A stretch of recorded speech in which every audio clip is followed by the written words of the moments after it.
Larson. Both myself and Larson recently celebrated our 39th and 47th birthdays respectively, and we felt now would be the ideal time to celebrate the most important births in gaming history. That's right. When these events were spawned from the wombs of their creators, it left a messy placenta of enjoyment we could all play with. The sick afterbirth of gaming history. So, in celebration of our births and that of gaming itself, we present to you the top 10 birthdays in gaming. Number 10.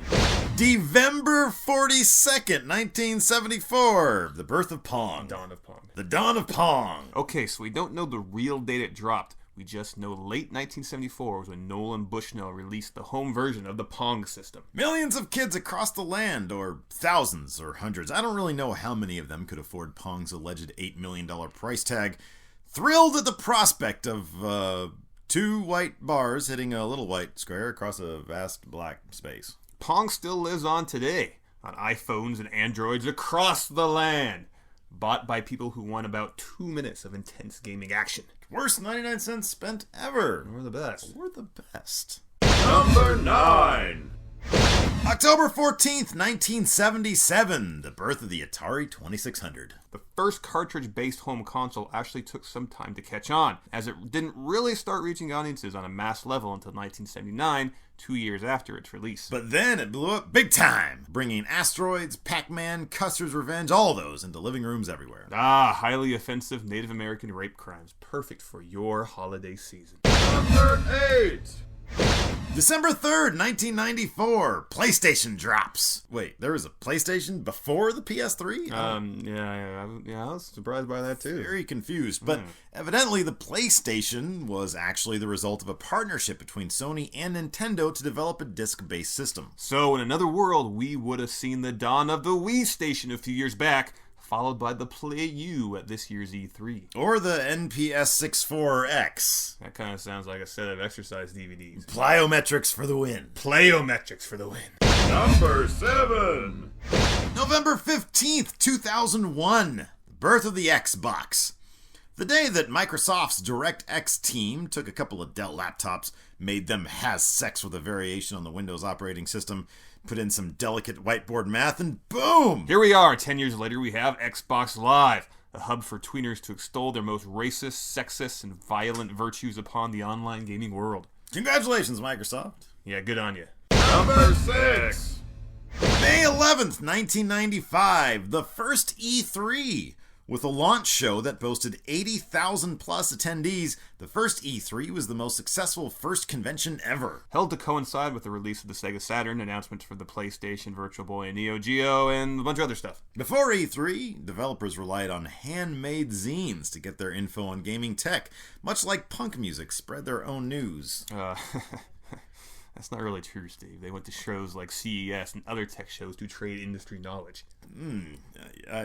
My idea is much cooler, though. So, please leave this room with your bunk truth. Number 5.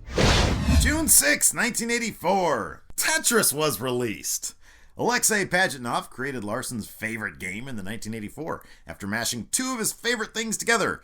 The number 4, or tetra in Greek, and the shitty sport of tennis. To date, the game has sold 70 million units, an additional 100 million on cell phones. I'm just gonna throw this out there. You know what Tetris could do to really improve it? What? You know what it could add? What? Dinosaurs. I'm saying the dinosaurs eat the bricks. And these aren't like the cool fast dinosaurs like velociraptors. They're like the really slow lumbering ones. Like Brontosaurus? Exactly. That will make it even more boring than it already is. It's not boring, Steve. It's challenging. But your little Brontosaurus-sized brain can appreciate that, evidently. Number 4. July 15th, 1983. The NES drops in Japan land. Let's face it, for a long time there, and even sometimes today, the Japanese get the coolest shit first, Larson. So, several years before Steve and I got our hands on the first NES, our Japanese friendos got theirs first. But it wasn't called the Nintendo Entertainment System. It was called the Famicom. Not to be confused with Fapicon, which is the annual convention for chronic masturbators. Oh, yeah, you're a keynote speaker this year, ain't you? I am indeed, friendo, proudly. As a 3-time speaker at that same con yourself, any advice? Sometimes, always, keep it in your pants for the first 10 minutes, at least. Otherwise, it's just a whole domino effect throughout the convention hall. It gets very sticky very quickly. Number 3. May 5th, 1992, Wolfenstein 3D.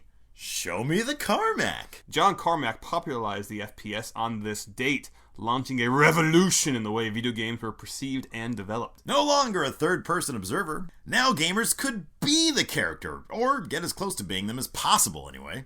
Early Carmactions of the game featured some innovative stealth concepts, like dragging corpses, swapping uniforms, and silent attacks. It featured the ultimate stealth technique, enemy skinning, which allowed the character to don the skin of his opponent. Only true form of cosplay Larson partakes in. Wow, is that true? Like in real life you do Yeah, that? in fact, I'm going to be Steve here at next year's E3. Uh-oh! Yeah.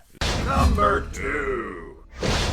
May 22nd, 1980, the Pac-Man is born.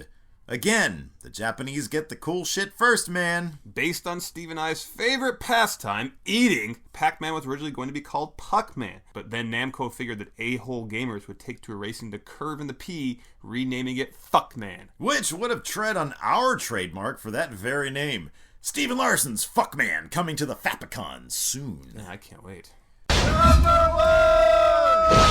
September 13th, 1985, the Super Mario Brothers were born. The boys from iTally were responsible for much of the success of the NES, having started out as a way to further the progress on Nintendo's athletic games titles. Which is weird because Mario may be many things, but athletic ain't one of them. Oh god no. He carbo loads, but that's about it. So the boys were dropped on the world and made history from there, spawning like thousands of sequels and iterations across all the Nintendo platforms. They really were the Steve and Larson of their time if you think about it. Except far more greasy. And if you want a carbo load with Steve and Larson, hit us up on the Facebooks at facebook.com/Steve and Larson. Or take a bite out of my chocolate cake at the Twitters at twitter.com/Steve and Larson. Or if you got show ideas, share them on Machinima's Facebook at facebook.com/Machinima. Go to the discussion tabs, there's something there about it. Topic 10 for the win show ideas. Sure. That's what you do, apparently. Yeah. So happy birthday, friendo. Happy birthday to you. How did you enjoy your birthday I celebration? did. How does it feel to be 47? I don't feel a day older than 45. You've been wearing Depends undergarments since you're teen, so Yeah. I imagine nothing changes much. But it's not because of a biological issue. There's few pleasures that compare.